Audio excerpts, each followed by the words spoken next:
Bonjour, bonjour à tous, bienvenue à la page de veille. Ce matin, je voudrais m'adresser encore à la communauté évangélique. Je l'ai promis à la dernière vidéo. Et à toutes ces Camerounais, tous ces Camerounais-là qui ont baissé les bras, qui se disent que les dés sont jetés, qui se sont lassés de croire. Ils ne croient plus à rien, ils n'espèrent plus à rien. Certains préfèrent aller mourir dans le désert, d'autres préfèrent aller mourir dans l'eau. Nous avons des centaines de Camerounais actuellement en prison après les élections présidentielles. Et il y en a qui sont en prison depuis bien avant les élections présidentielles. Et certains même sont entrés en prison après les élections présidentielles de 2018. Nous avons donc un système qui veut à tout prix conserver le pouvoir. Malheureusement, il y a toute une partie de Camerounais qui ne se sentent pas concernés. Pourtant, ce sont des générations et des générations de Camerounais qui ont été ainsi sacrifiés. Et qu'ils se préparent à sacrifier de nouvelles générations encore. Puisque le chef de l'État actuel, déjà à la sortie, va passer la main. La Constitution a été modifiée pour mettre en place un poste de vice-présidence. Un vice-président qui succède au chef de l'État si jamais il est absent. Et donc, ce n'est pas quelqu'un que le peuple aura choisi. Ils sont à tout prix, ils sont prêts à tout faire pour conserver le pouvoir. Et ça, malgré les peurs, les cris des Camerounais. Ça ne leur dit rien. Malgré la souffrance des Camerounais, ça ne leur dit rien. Lorsque les gens peuvent se réjouir de quelques têtes qui sont en train de mourir, ils ne s'inquiètent pas. Ils continuent leur marche en avant parce que ils veulent à tout prix conserver le pouvoir, les acquis du pouvoir. Vous êtes au nombre de combien diplômés sur les motos, diplômés dans les marchés, en train de vendre tomates, en train de vendre friperies.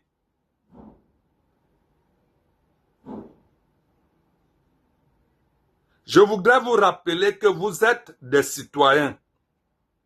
Vous avez une carte d'identité, vous avez une carte électorale.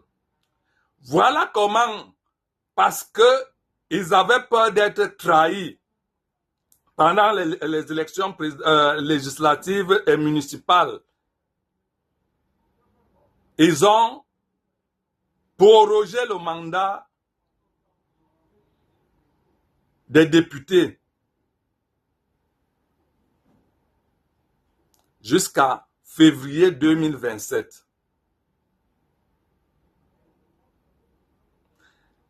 Le mandat des conseillers a été prorogé jusqu'en décembre 2026.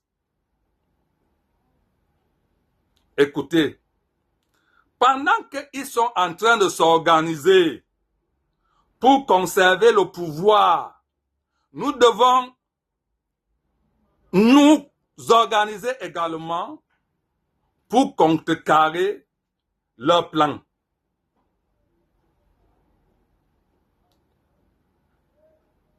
Tous les pays qui sont passés par la guerre, on connaît ce qu'ils sont devenus aujourd'hui.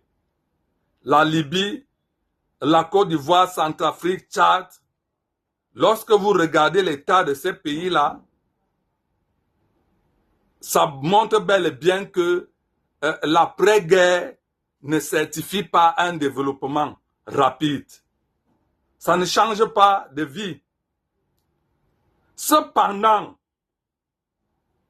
nous pouvons faire la guerre. Mais contre qui? Contre l'institution à charge des élections au Cameroun.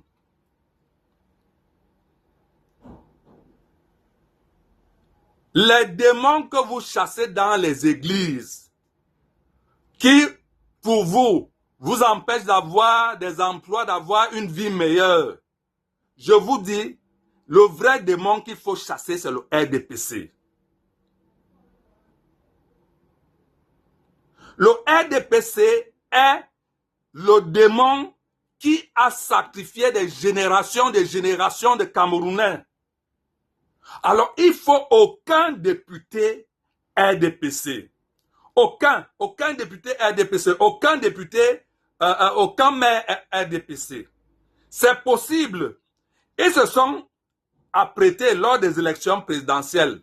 Et je crois que la plupart parmi nous, nous ne savions pas qu'ils pouvaient faire ça. Alors, ça c'est une page de veille. La Bible dit prier, veiller et prier. Vous pensez que la veille là c'est seulement pour ne pas dormir? Attention, il s'adressait là aux apôtres, c'est-à-dire les évangélistes, les gens qui étaient appelés à aller évangéliser partout dans le monde. Comme vous pensez que être pentecôtiste, être évangélique, ça veut dire que tout le monde va à mission. Non. Chacun a son rôle. Il y a les apôtres, il y a les évangélistes, il y a les pasteurs, il y a chaque personne a son rôle. Si chacun n'est pas à sa place, alors la chaîne est interrompue. Et c'est ce qui se passe dans les églises actuellement, où on a installé des voleurs à tous les niveaux. Parce que la chaîne d'approvisionnement n'est pas respectée. Nous devons aller voter, ratisser l'âge, ratisser tous ceux qui sont désespérés et aller voter, surveiller les votes. Comme nous avons tenté de le faire lors des élections présidentielles. Sauf que cette fois-ci, c'est des élections locales. Les élections locales sont maîtrisables.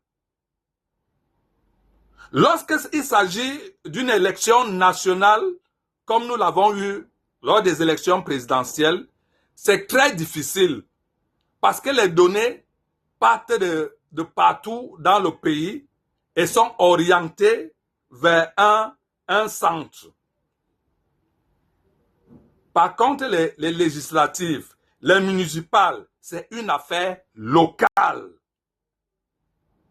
Nous pouvons veiller, nous pouvons surveiller les votes et faire tomber le RDPC une fois pour toutes. Aller à l'Assemblée nationale, changer les lois. Nous n'avons pas besoin de guerre. C'est pour cela que sur cette page, je tiens à appeler Issa Chiroma à rentrer dans son pays. Je demande à Valsero de rentrer dans son pays. Je demande à Zumanto de rentrer dans son pays. Boris Betol et autres, rentrez dans votre pays. Ça va rendre plus belle la victoire. Nous avons jusqu'en février 2027 pour nous organiser, pendant qu'eux aussi sont en train d'organiser la succession du président Paul Biya.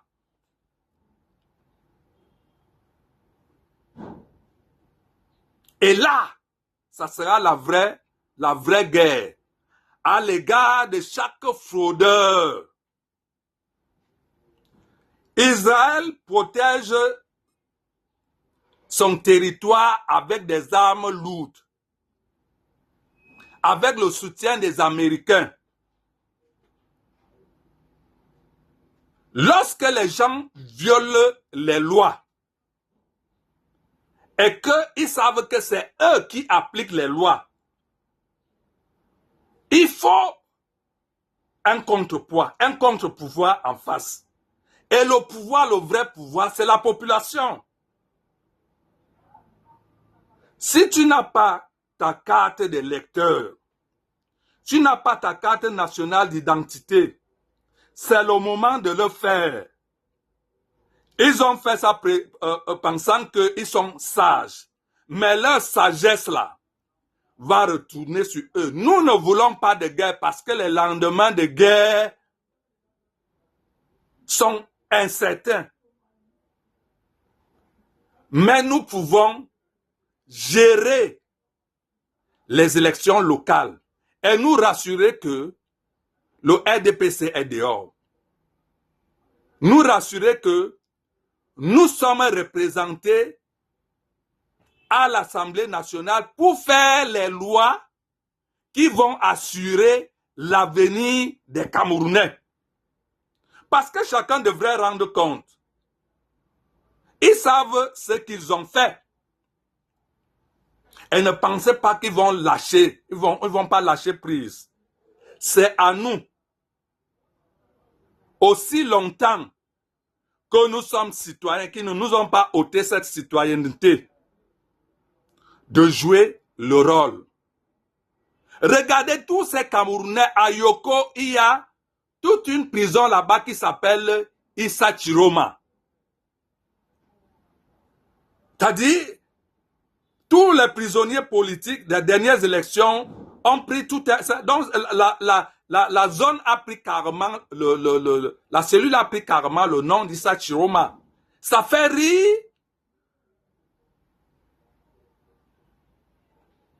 Mais, franchement, c'est désolant. Ça ne va pas continuer. L'image d'un pays comme le nôtre, nous n'allons pas accepter que cette image-là continue à être bafouée. Nous devons restaurer la dignité de notre pays.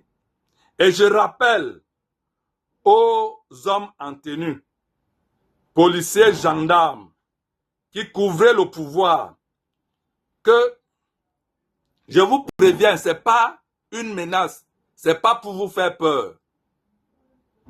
Tous ceux qui vont venir, tous qui vont humer mon dossier parce que j'ai osé parler et qui vont s'hasarder sur ma personne, vous comprendrez que il y a des gens qui sont envoyés depuis là-haut pour certaines situations.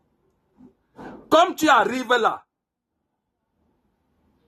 ton zizi en panne, chacun de vous zizi en panne, chacun de vous zizi s'éteint. Ce n'est pas une menace, ce n'est pas pour vous faire peur, mais c'est ce qui va arriver. Parce que ce que je suis en train de faire ne vient pas de moi et je ne peux pas m'empêcher de le faire.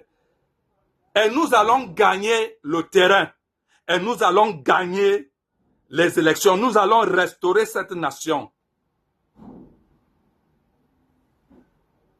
Parce que Dieu est avec nous. Dieu est de notre côté. Les gens ont déjà trop souffert. Et ça ne vous dit rien. Une misère incroyable. Douala recrute des milliers de bensikineurs chaque jour. C'est invivable. Le vrombissement des motos, c'est invivable à Douala. L'une des villes, peut-être la ville la plus insalubre au Cameroun. Et on va utiliser un pion comme Limbilobe pour distraire les gens. Est-ce que c'est un Bamileke qui dirige la ville de Douala? Ou faudrait-il que chacun de nous parte de chez lui pour venir à Douala avec une pelle, une brouette, pour ramasser les poubelles? La responsabilité t'incombe à toi qui m'écoutes. Ça doit s'arrêter. Nous devons le faire pour nos enfants, parce que pour nous là, c'est déjà fini. Pour nos enfants, pour les générations à venir, chacun devrait se lever avec sa carte d'identité à main. Tu présentes ta carte d'identité à Dieu. Tu lui dis, je suis citoyen camerounais. Tu présentes ta carte de vote à Dieu. Tu dis que voici ma carte, j'ai voté. Alors, je mérite mieux. Il ne suffit pas de revendiquer, il ne suffit pas de se plaindre. Tu te plains en posant des actes. Que ceux qui pleurent pour le pays-ci rentrent chez eux. Rentrez, ce pays-ci vous appartient. Quand les gens vous narguent que encore 7 ans dans l'exil, et vous restez là-bas, qu'ils viennent, on l'espère, parce que la lâcheté des Camerounais a dépassé. Parce que lorsqu'on arrête quelqu'un comme Anissé Ekane, comment avons-nous fait pour que ça passe?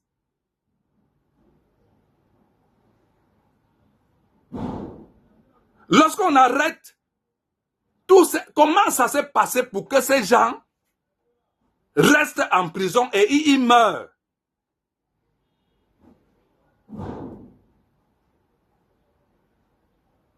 Lorsque Abba Ayono s'inquiète sur un plateau, il ne comprend pas. Comment un universitaire de cette envergure-là est arrêté et les universités du Cameroun sont stables.